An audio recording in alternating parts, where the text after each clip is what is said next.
Think about the last time you climbed out of bed in the morning without your hips or knees putting up a fight. No hesitation, no creaking, no slow negotiation between your brain and your joints before you could take your first step. For a lot of you past 50, that moment of standing up has turned into a daily obstacle.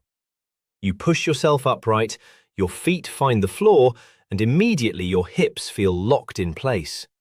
Your knees feel like they've been wrapped in cement overnight. They ache, they grind, they take a full half hour to loosen up enough to function. And here is what troubles me most about this. A staggering number of people simply accept it. They say to themselves, "This is aging. This is what my body does now. I just have to live with it." I am here to tell you today that this thinking is wrong. That stiffness, that grinding, that morning struggle to get your joints moving, that is not your fate. It is your body sending you a message, and the right response to that message is not acceptance, it is action. Today, I am going to walk you through 5 targeted exercises you can do every single morning to push back against hip and knee osteoarthritis pain. You need 0 equipment. You do not need to get onto the floor for the first 2. In fact, you are going to begin right there where you are still lying in bed, before your feet have even touched the ground. We are working our way down from exercise 5 to exercise 1. I have saved the most important one for the end because it addresses the muscle that nearly every person over 50 has unknowingly let weaken. And that muscle is the single biggest factor in how your hips and knees feel every day.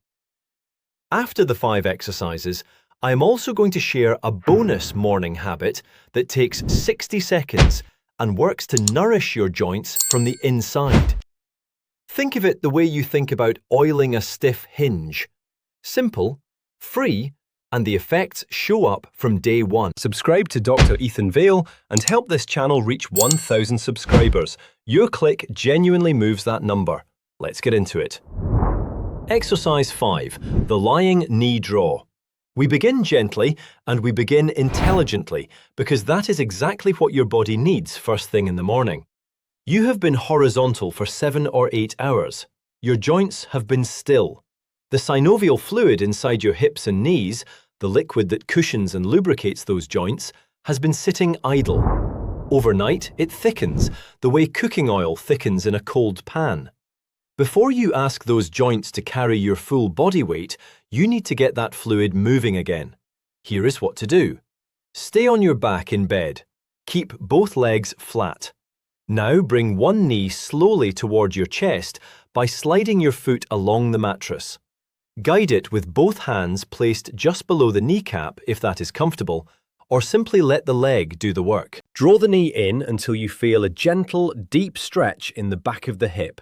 Not discomfort, not pain, a stretch. Then slowly lower the leg back to flat. What you are doing here is moving the hip joint through its natural range of motion without putting any load through it. The mattress supports your leg completely. The motion pumps warm synovial fluid into the cartilage surfaces of the hip and knee, softening everything up before you stand. Think of it as priming the system. Let's move through this together. Right knee drawing in slowly. Feel the stretch in the back of the hip. Let it breathe there for a moment. And lower it back down. Now the left, drawing in smoothly. No forcing. No pushing past the point of comfort. And returning down. An important note, do not strain to bring your knee all the way to your chest. If it comes halfway and stops, that is the correct stopping point for today. Your range will improve over time. The goal right now is fluid movement, not maximum depth. 10 repetitions per leg, about 2 minutes total. By the time you finish, your hips will already feel measurably looser, and you have not left the mattress yet.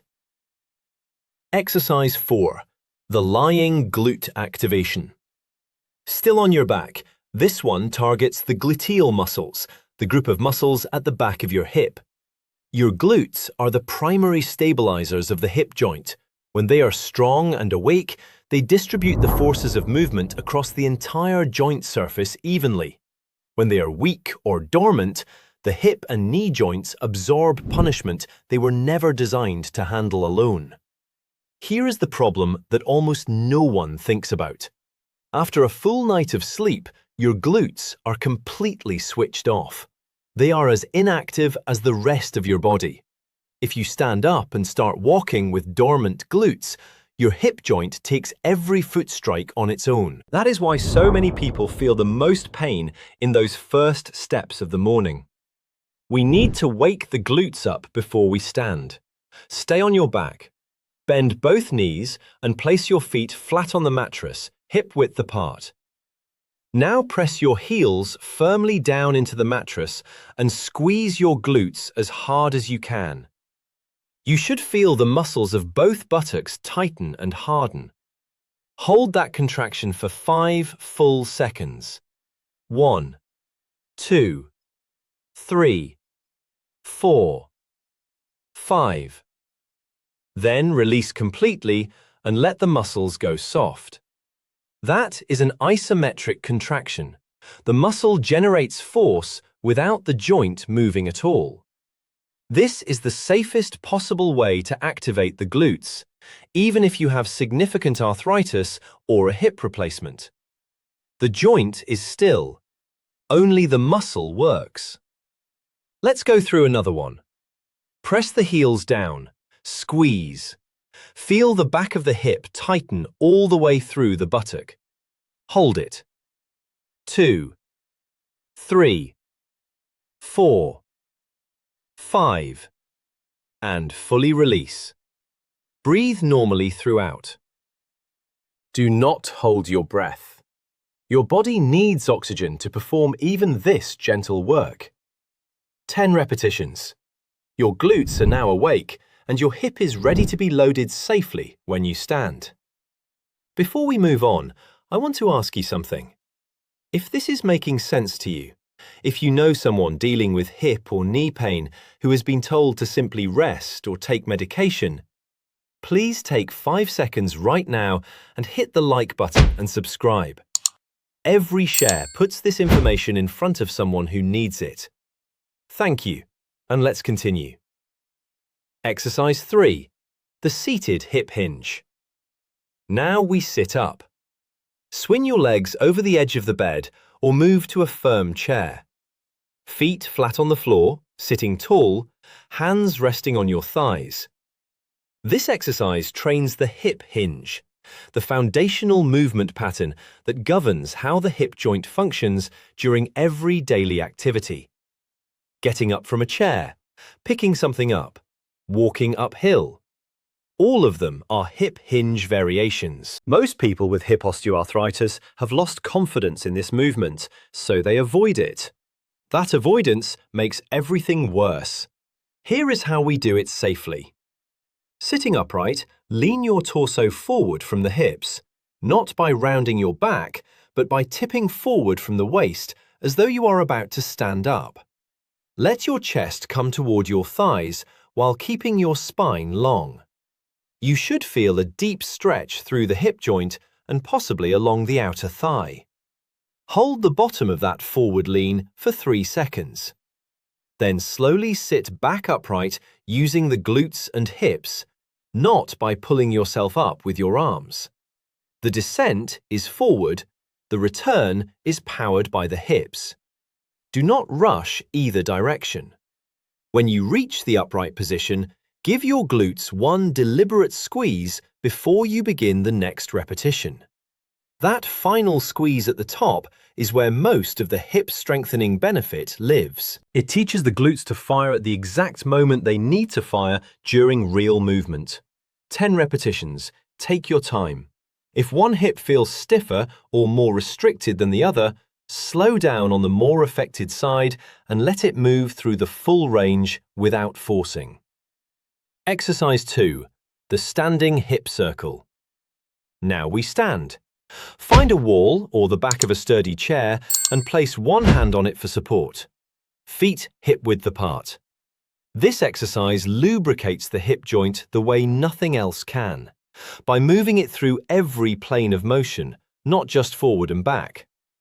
Shift your weight slightly onto your left foot. Now, lift your right knee a few inches off the ground and begin drawing slow, controlled circles with it. Forward, out to the side, behind, and back in front, as though you were tracing a large circle in the air with your kneecap. Keep the circles smooth and deliberate. We are not doing high kicks. We are doing gentle, controlled rotation of the femoral head inside the hip socket. 10 circles to the right, then reverse the direction and do 10 circles to the left. Switch legs and repeat on the other side. Here is what to pay attention to. As you circle, notice if there is a particular spot in the rotation where you feel stiffness or a catch. That is precisely where the cartilage needs the most attention and fluid coverage. When you find that spot, do not skip past it. Slow down and move through it gently, several extra passes. Over consecutive mornings, that catch will begin to smooth out. One caution: if your physician or surgeon has advised you to avoid rotational hip movements, particularly after a hip replacement, substitute this exercise with additional repetitions of exercise 3. For everyone else, this is one of the most underused and undervalued movements for hip joint health in people over 50. Exercise 1. The wall-supported glute bridge stance. This is the exercise that brings everything together. It targets the muscle that is most responsible for how your hips and knees feel every single day, and it is the muscle that weakens fastest after 50, the gluteus medius. This is the muscle on the outer side of the hip, just below where your hand naturally rests when you put it on your hip. It controls the lateral stability of the pelvis with every step you take. When it is strong, your pelvis stays level as you walk, your knee tracks straight, and your hip joint distributes load evenly. When it is weak, your pelvis drops to one side with each step, forcing your knee to cave inward and driving uneven, grinding pressure into exactly the parts of the cartilage that are already compromised by osteoarthritis. Here is how to address it. Stand with your side close to a wall, one hand resting lightly on the wall for balance only, not leaning into it. Shift your weight onto the leg closest to the wall. Now, lift the outer leg just a few inches out to the side. Not high, not fast. Just a slow, controlled lift to the side with the foot gently flexed. You should feel the outer part of the standing hip begin to work. That deep, slow burn you feel there, that is your gluteus medius.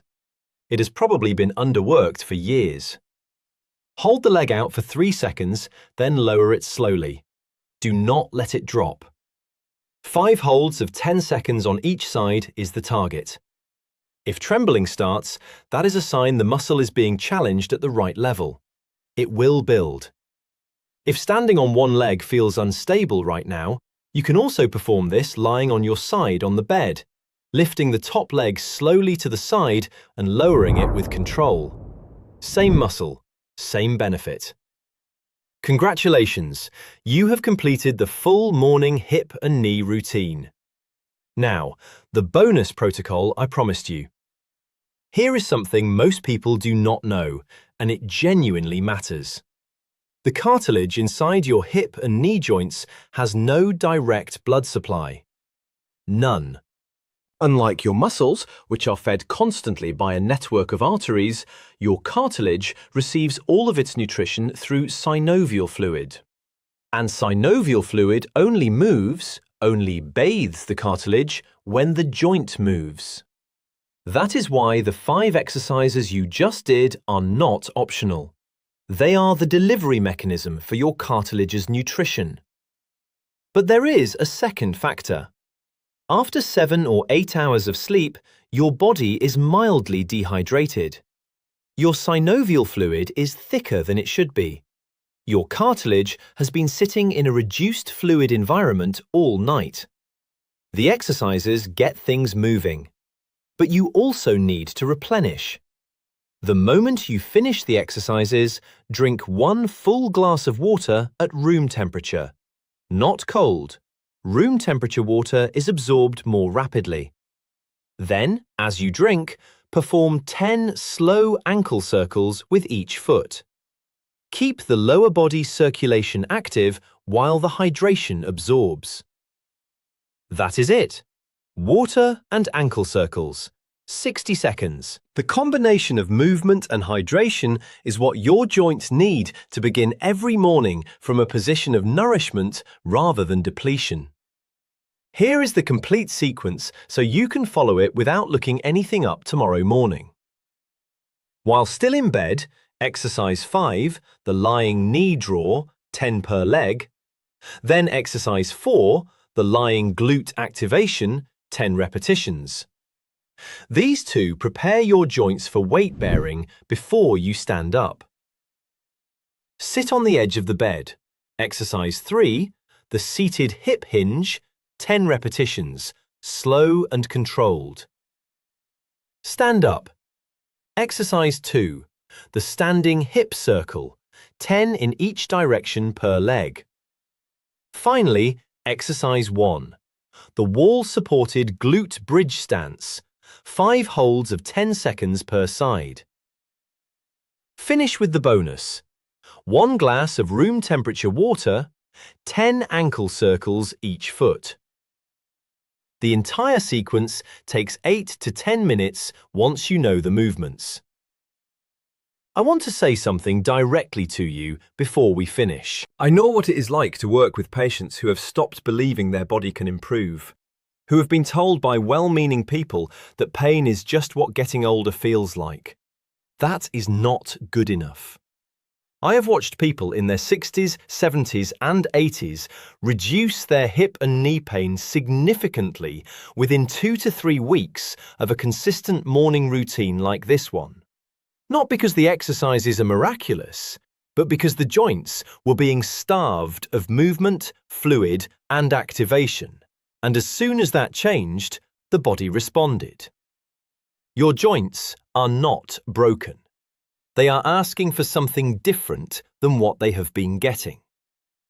Starting tomorrow morning, you can give it to them. Here is my challenge. 7 mornings in a row. That is all I am asking. Mark it on your calendar. After those 7 days, come back here and leave a comment telling me what shifted. Did the stiffness come on more slowly?